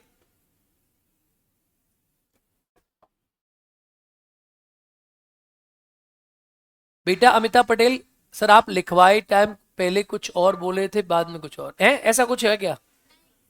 बात तो एक ही है ना। वो लैंग्वेज बेटा, मैं रटी रटाई लैंग्वेज नहीं बोलता ना, मैं हर लैंग्वेज को चेंज करता रहता हूं। लिखें निष्कर्ष, सीएए धार्मिक रूप से उत्पीड़ित समुदाय को, सीएए धार्मिक रूप से उत्पीड़ित समुदाय को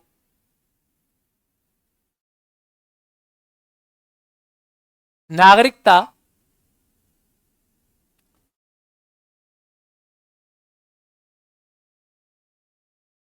नागरिकता, ये बार बार बोल रही है सर, बोलते कुछ और है लिखवाते कुछ और है, ऐसा क्या किया हमने, ऐसा कुछ अलग लिखा है क्या हमने? है? नशे में हो क्या तुम? अब तो होली चली गई।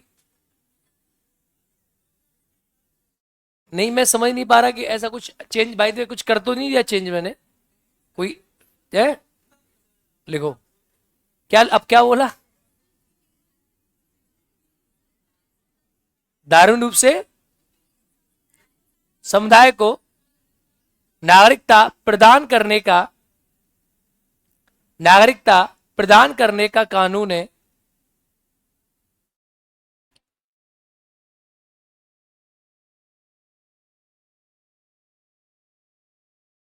नागरिकता प्रदान करने का कानून है, जिसके माध्यम से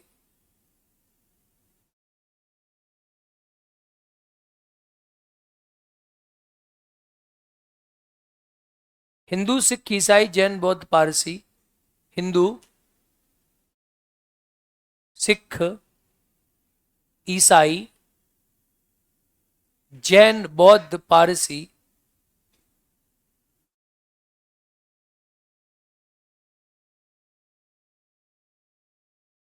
समुदाय के लोगों को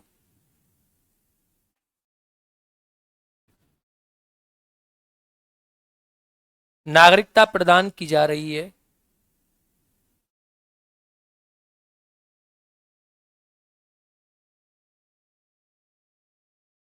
नागरिकता प्रदान की जा रही है,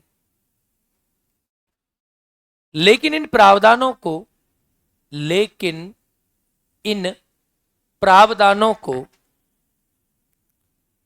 इस तरह लागू किया जाए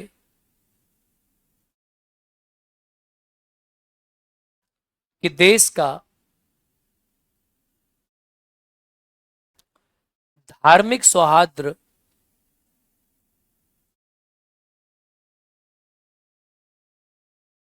सौहार्द अब मेंस लिख रहे हो तो इन चीजों के तैयार हो जाओ। अच्छे कठिन शब्दों का प्रयोग करना और थोड़ी स्पीड भी बढ़ाओ। अगर मेंस के प्रश्न लिखोगे ही तो बच्चों वाली चीज नहीं, प्री में तो भाई यहीं से उतार के काम हो जाता है। जिस जिस विषय में आपको मेंस लिखाएगा कोई अध्यापक तो बोल के लिखाएंगे, और बोलने में अध्यापक थोड़ा तेजी बोलेंगे क्योंकि सिलेबस बड़ा है। ऐसे नहीं बोलेंगे कि आपको 1 घंटे क्लास में आए और 15 मिनट पढ़ा के उसमें थोड़ा थोड़ा पढ़ाया काम खत्म। ऐसे काम नहीं चलता मेंस में। धार्मिक सौहार्द प्रभावित ना हो, धार्मिक सौहार्द प्रभावित ना हो, मतलब है ना, हिंदू मुस्लिम ना हो, प्रभावित ना हो। सर्वोच्च न्यायालय ने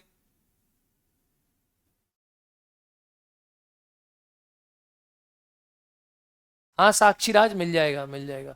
सर्वोच्च न्यायालय ने नागरिकता संशोधन अधिनियम के प्रावधानों को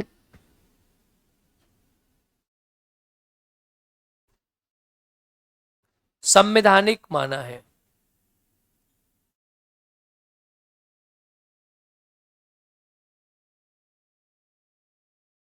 नागरिकता संशोधन अधिनियम के प्रावधानों को कैसा माना है?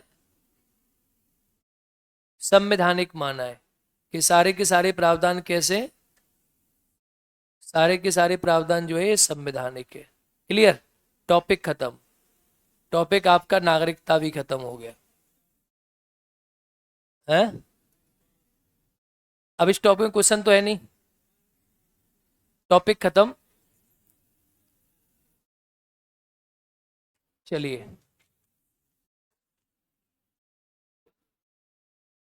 चलिए,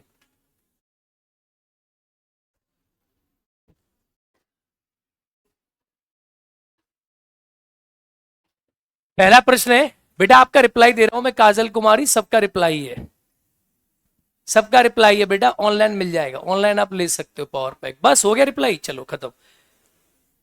पहला प्रश्न है, भारत के संविधान निर्माताओं का मत निम्नलिखित में से किसमें प्रतिबिंबित होता है? तो ये प्रश्न आपने पढ़ा नहीं है। संविधान निर्माताओं के दर्शन, संविधान निर्माताओं के सपनों का प्रतिबिंब क्या है? प्रस्तावना। और प्रस्तावना को क्या कहते हैं? उद्देश्य का। क्लियर है ना? बोलो बोलो।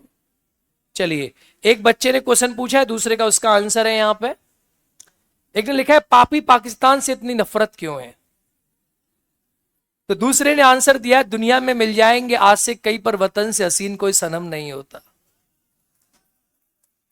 हीरो में सिमट कर सोने से लिपट कर मरते हैं कई, लेकिन वतन से हसी कोई सनम नहीं होता। हाँ यार, इसीलिए पापी पाकिस्तान से इतनी दुश्मनी। इसका आंसर हो गया इसमें, लो ठीक है। अगला, अगला क्या पूछा है? अगला तो भाई ये बात माननी पड़ेगी ना, पाकिस्तान के चक्कर में हमारे देश के कितने शहीद हो गए लोग, हाँ या ना? और हिंदू मुस्लिम कितने लोग शहीद हो गए हमारे देश से पाकिस्तान के चक्कर में। कितनों को पाकिस्तान ने जो है उल्टे सीधे कामों से, तो पाकिस्तान से दुश्मनी और वो कोई नहीं होता। दुश्मनी तो खैर, आपके परिवार में से कोई शहीद हो जाए तो कैसा लगेगा? बुरा लगता है ना? तो देश पूरा क्या है आपका, हाँ या ना? हाँ या ना? और मेरे घर में तो वैसे ही सब फौजी हैं। I am proud of Indian army. ठीक है, चलो। नेपाल के लोग भारत आकर रह जाते हैं, यहीं रह जाए तो उसके लिए क्या प्रावधान है? पता नहीं, फिलहाल तो है नहीं कोई, आगे चल के बनेगा तो बता दूंगा। क्या चाहते हो तुम? नेपाल से ले आए हो क्या किसी को? बताओ तो बताता हूं प्रावधान है। चल भाई, तो क्वेश्चन ले आया, मुझे पता था। हाँ, 15 के अंतर्गत निम्नलिखित में से कौन सा कार्य प्रवास नागरिक के दोनों अहर नहीं है, ये ना 9 नंबर।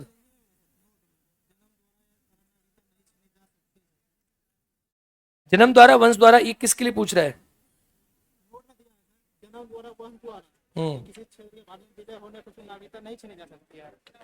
समझ नहीं, पूरा पढ़ो। जन्म द्वारा वंश द्वारा किसी क्षेत्र के भारत में विलय द्वारा नागरिकता प्राप्त व्यक्तियों को प्राकृतिक नागरिक कहा जाता है। यानी जिन लोगों का भारत में जन्म हुआ है, ऐसा कुछ नहीं है नागरिकता छीनी जा सकती, लेकिन प्राकृतिक नागरिक मानते हैं। तो प्राकृतिक नागरिकता जो है ना, वो मैं बता रहा हूं वो किसके लिए, तो बैठ। 1955 का जो अधिनियम है ना, वो प्राकृतिक नागरिकता जो होती है उतनी आसानी से छीनी नहीं जाती। जो व्यक्ति प्राकृतिक रूप से पैदा हुए भारत में, बेसिकली वो किसके बारे में बता रहे हैं पता है तुम्हें? जैसे याद करो, मैंने कहा था नागरिकता से वंचित कर देते हैं अगर किसी व्यक्ति ने गलत तरीका से नागरिकता पंजीकरण के माध्यम से ग्रहण की है। उसी वो बता रहे हो कि पंजीकरण की नागरिकता जो ग्रहण की होती है वो सरकार उसे अवैध घोषित कर देती है, मतलब उस करने पे वंचित कर देती है। तो याद करो, मैंने पढ़ाया हुआ, कॉपी खोल के देखो, मैंने उसमें सिर्फ पंजीकरण लिखाया होगा आपको। उसी संदर्भ में बात कर रहा है वो, थोड़ा सा डिप्लेक्टेड तरीका से बोल रहा है, छीनी जा सकती है लेकिन हाँ क्या, हाँ चलो चलो भाई तुम बता।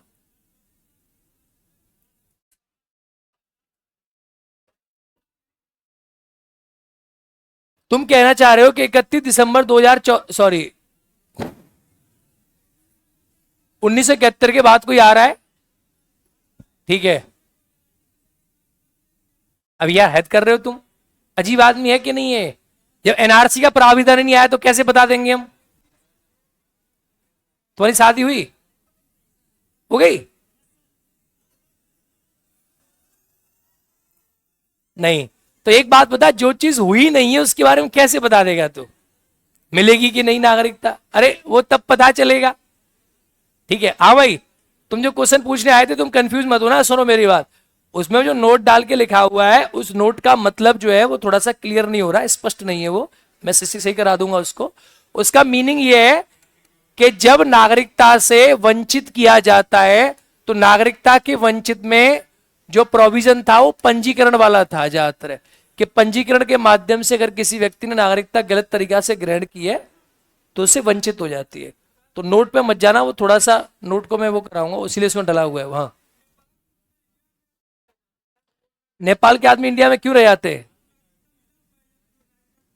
नहीं, नेपाल को एक्चुअली थोड़ा सॉफ्ट कॉर्नर है हमारा नेपाल के साथ, बस। अब ज्यादा क्वेश्चन नहीं, तुम तो आगे आगे टॉपिक डालो, मौलिक अधिकार।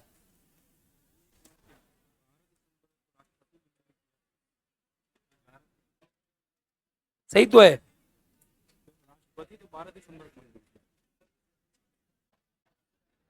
आंसर क्या दिया है इसमें? 11 दिसंबर दे तो रखा है बी।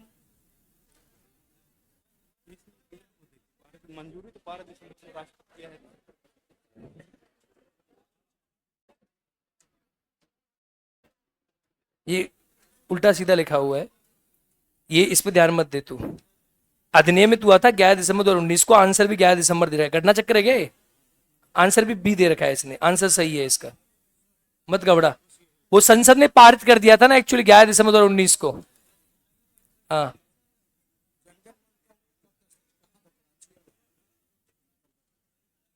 जनगण मनगढ़ पहली बार कहां गाया गया था? इतिहास में पढ़ना तुम।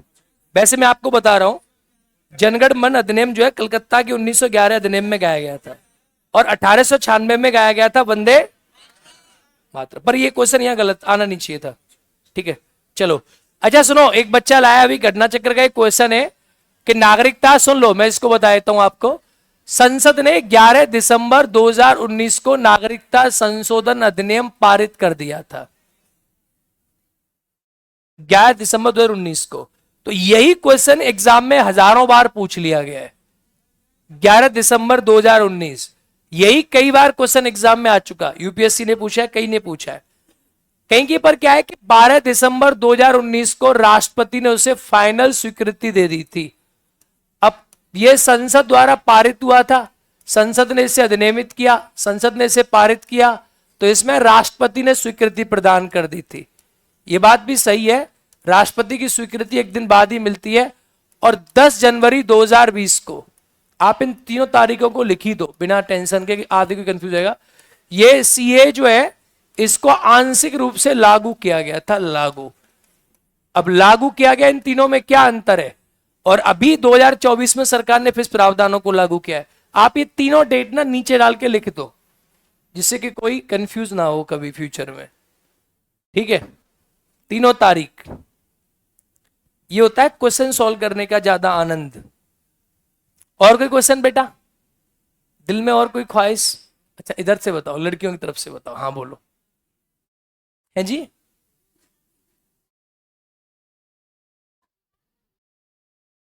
क्यों नहीं मिलेगा? जब नागरिक बन गए तो अधिकार भी सेम हो गए। कोई बात नहीं, अगला टॉपिक क्या है पता है तुम्हें? अब तुम ये पढ़ोगे इस देश के अंदर जो रहते हैं उनके अधिकार क्या है। बैठो, सब मिलेगा, सब कुछ। जो नागरिकों को सबको समान अधिकार है हमारे देश में। हाँ भाई। हाँ, राष्ट्रपति मेंशन करेगा तब 12 दिसंबर, स्पेशली इस बात को याद रखना है। संसद द्वारा स्वीकृति पारित 11 दिसंबर 19, राष्ट्रपति बोलेगा तब 12 दिसंबर, और लागू करने की बोलेगा तब 10 जनवरी।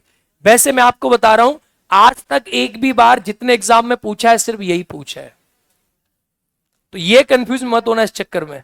12 दिसंबर के में तब बोलना, स्पेशली जब वो लिखकर क्या पूछे, स्वीकृति। ठीक है? हाँ। क्या है? आईआरपी का? हाँ, आईएलपी इनर लाइन परमिट का किससे बोल रहे हो? बीएफआर क्या है? वो संबंध है एक्चुअली, जब उस समय अंग्रेज जब थे ना, अंग्रेजों ने आईएलपी लागू किया था बंगाल सेटलमेंट के समय पर। बहुत पुराना है ये। बंगाल रेस्टलमेंट सेटलमेंट हुआ था ना, बंगाल जब वो बनाया था, उस समय आईएलपी लागू किया था अंग्रेजों ने। क्यों पता है तुम्हें? क्योंकि अंग्रेज चाहते थे कि वहां चाय की खेती हुआ करती थी इस पूरे क्षेत्र में, और इधर जनजाति रहती थी। तो अंग्रेज चाहते थे कि इस क्षेत्र में भारत की जनसंख्या ज्यादा मूव ना करे। इस समय हुआ था। तो और कोई डाउट किसी बच्चे को? कोई डाउट? क्लियर? डालो टॉपिक अब, मौलिक अधिकार, फंडामेंटल राइट्स।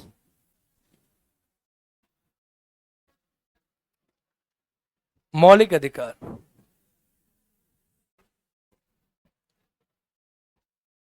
मौलिक अधिकार।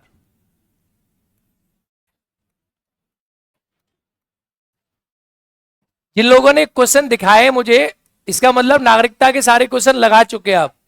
लग गए ना? कि कोई दिक्कत आई? लगा लिए ना? सारे लग गए?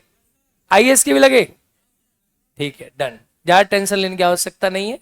पर पहले पीसीएस के लगाया करो गधो, फिर आईएएस के बैच ले लेते। चलो, मौलिक अधिकार, फंडामेंटल राइट्स, मौलिक अधिकार टॉपिक डालो। और देखो, इसमें आप लिखे, समय भी हो गया, इसमें आप लिखे भाग 3, क्या लिखे? और आर्टिकल लिखे 12 से लेकर 35। क्या लिखे? 12 से लेकर 35 मौलिक अधिकार। अब हम बात करेंगे, जो देश हमने पढ़ा है, ये देश है हमारा, इस देश का नाम है हिंदुस्तान। अब इस देश में पहला भाग में था ये देश क्या है, आपने बताया इसका नाम है Bharat, India, that is Bharat. आपने भाग 2 में पूछा कि इस देश के अंदर रहता कौन है, तो आपने कहा नागरिक। अब भाग 3 आता है कि इस देश में रहने वाले लोगों के अधिकार। लिंक हुआ कि नहीं हुआ भाई? भाग 1 में इस देश का नाम क्या है और क्षेत्र क्या है, भाग 2 में इस देश में रहता, और भाग 3 इस देश में रहने वाले लोगों के अधिकार। तो अगला टॉपिक है मौलिक। पर मौलिक अधिकार पढ़ाने से पहले मैं सबसे पहले आपको पढ़ाऊंगा अधिकार क्या होते हैं। अधिकार क्या पढ़ेंगे? फिर हम पढ़ेंगे प्राकृतिक अधिकार क्या है, फिर हम पढ़ेंगे कानूनी अधिकार क्या है, फिर हम पढ़ेंगे मानव अधिकार क्या है, फिर हम पढ़ेंगे अमेरिका में मौलिक अधिकारों का इतिहास, फिर हम पढ़ेंगे फ्रांस में मौलिक अधिकारों का इतिहास, फिर हम लास्ट में आएंगे भारत में मौलिक अधिकारों की मांग, और फिर हम पढ़ेंगे भारत में मौलिक अधिकारों का प्रावधान। ठीक है? डिटेल में पढ़ेंगे इस चैप्टर को। ये खतरनाक चैप्टर है, इसको ढंग से पढ़ेंगे, धुआं धुआं से। अधिकार क्या होता है?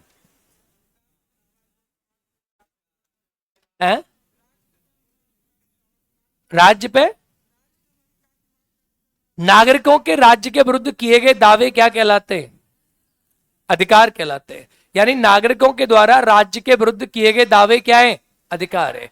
अब प्रश्न ये उठता है कि राज्य के विरुद्ध आपके दावे अधिकार हैं, तो आप राज्य के विरुद्ध क्या क्या दिया? आपने राज्य के विरुद्ध, राज्य के विरुद्ध आपके दावे अधिकार कहलाते हैं, तो आपने राज्य को क्या दिया है? आप किस लिए अधिकारों की मांग करते हो?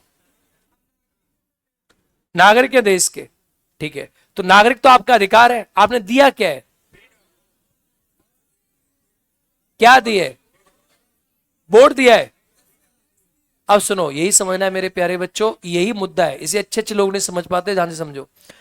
आपने जब इस देश में आप पैदा हुए तो भूखे नंगे पैदा हुए। जैसे कोई बच्चा पैदा होता है इस देश में दुनिया के किसी भी देश में, तो उसे नहीं पता होता वो कहां पैदा हो रहा है, बस पैदा होता है और पैदा होकर फ्रीडम में रहता है। आपने इस राज्य को, जो आप बटन दबाने जाते हो ना, उस बटन से उससे पता है क्या सरकार को क्या पावर मिलती है? सरकार आपके ऊपर डंडा बरसा सकती है। यानी आपने अपनी स्वतंत्रता सरकार को दे दी पूरी की पूरी। आज आपको लगता होगा आपके पास कोई पावर नहीं है, और सत्यता यही है, सारी पावर आपने मोदी जी को दे दी है। मोदी मतलब राज्य को दे दी है, सारी पावर सारी शक्ति राज्य में रहते हैं। राज्य चाहे तो आपको अंदर बंद कर दे, राज्य चाहे तो आपको बाहर घूमने दे। तो आपने, हम सब लोगों ने क्या किया भाई? हमारी क्लास है, हम सब लोगों ने, देश के सभी जनता ने, हम सब लोगों ने मिलकर अपनी स्वतंत्रता, अपनी आजादी अपनी उंगली के माध्यम से राज्य को सौंप दी। किसको सौंप दी? और राज्य से कहा कि हम अकेले अकेले, भाई जनसंख्या थी पहले भी, 4 तत्व थे राज्य के, राज्य से कहा कि हम अकेले अपना विकास नहीं कर सकते। भाई राज्य बना क्यों? दुनिया में राज्य बना क्यों? अरे मेरे लाडले, दुनिया में राज्य सबसे पहले जनसंख्या ही बनी थी। याद करो कितने एलिमेंट थे? जब सबसे पहले जनसंख्या बनी तो जनसंख्या ने अपनी शक्ति जनसंख्या को लगा कि हमारा, हम कुछ नहीं कर सकते, और संपूर्ण जनसंख्या ने इकट्ठे होकर अपनी शक्ति किसको सौंप दी? किसको सौंप दी? और सरकार ने क्या किया? सरकार हो या उस समय का राजा हो, बात तो एक ही है। उस राजा ने या सरकार ने क्या किया? अपनी जनसंख्या का गिराव कर दिया कि ये क्षेत्र मेरा है, और इस क्षेत्र में जितने लोग रहते हैं, इन लोगों ने अपनी शक्ति मुझे सौंपी है, इन लोगों का रक्षा करने की पावर मेरे पास है, इन लोगों का विकास करने की शक्ति मेरे पास है। इसीलिए राज्य का पहला एलिमेंट था जनसंख्या, राज्य का दूसरा एलिमेंट था भूभाग, राज्य का तीसरा एलिमेंट क्या था? और वो सरकार को इतनी पावर है कि आपके लिए कुछ भी कर सकती है, उसे कोई रोक नहीं सकता। उसी को हमने नाम दिया था अरे हाँ या ना? तो राज्य को आपने सब कुछ सौंप दिया, आपने कहा आप जो करो सो कर लो।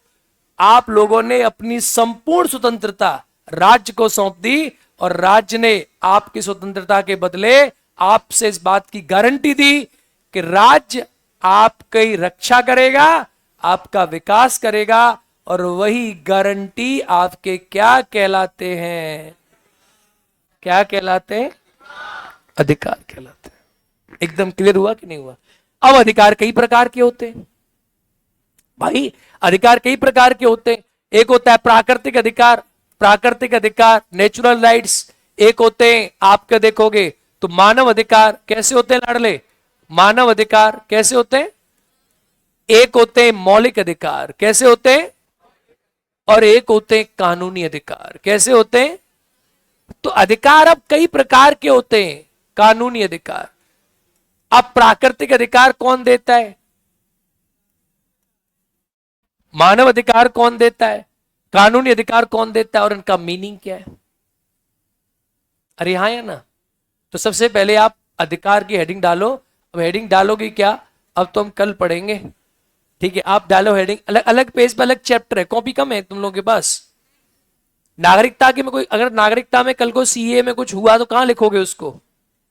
हमेशा चैप्टर खत्म होने के बाद एक पेज खाली छोड़ना है। कितना पेज? हमेशा। कल को तुमने कोई कॉपी में क्वेश्चन लगाया, कुछ मुझसे पूछा, कल कोई एमसीक्यू लगाया, कोई नई चीज मिली, कोई करंट अफेयर्स में आ गया, कोई सुप्रीम कोर्ट ने जजमेंट दिया, पॉलिटी करंट सब्जेक्ट है, स्टैटिक नहीं है। औरंगजेब आया, मर नहीं गया, इसमें जिंदा है। नहीं समझे बात? यानी पॉलिटी इतिहास नहीं है कि आए और मर गए, आज भी चल रहा है। मोदी जी हैं, देश चल रहा है, संविधान है, सीए गरम गरम आया है, ताजा ताजा, अभी तो इसकी आग ठंडी नहीं हुई। तो तुम पॉलिटी में कोई भी टॉपिक ऐसा नहीं है जो मर गया है। आज की पॉलिटी 10 साल बाद क्या बन जाएगी? इतिहास। तो हमारा छोड़ा हुआ इतिहास वाले खाते हैं, तो इतिहास है। आज जो है वो कल का इतिहास है, इसलिए एक पेज हमेशा छोड़ देना है, तभी पॉलिटी में डेवलपमेंट लिख पाओगे। टॉपिक डालो मौलिक अधिकार, अब पढ़ेंगे कल फंडामेंटल राइट्स क्या है, ठीक है? बुला लो इसको। क्वेश्चन लगा के आना घर से, धुआंधार धुआंधार जितने लगा सकते हो, ठीक है? और जब कोई डाउट है तो मुझे पूछना, ठीक है? चलो बाबा, नमस्कार, थैंक यू एंड जय हिंद। क्लास चलेगी आपकी आज? क्लास चलेगी उसकी, किसकी? बिहार स्पेशल की। हाँ, रिजल्ट कब आएगा इसके बारे में सारी सूचना आपको ये देंगे, 2 दिन में आएगा। Thank you. पीडीएफ अपलोड करा देना भाई, अपलोड है। जिनका टेस्ट पेपर छूट गया है, जो छूट गया है, नहीं छूट गया है, कितने लोगों का छूट गया टेस्ट? अब क्या होगा? अब जिनका छूट गया वो ऑनलाइन ही ले सकते हैं, क्योंकि हमारे यहाँ एक प्रावधान है सर के आदेश अनुसार कि टेस्ट एक ही दिन प्रदान किया जाएगा, ऐसा कुछ आदेश है। बाकी आप मैनेजमेंट से बात कर सकते हैं।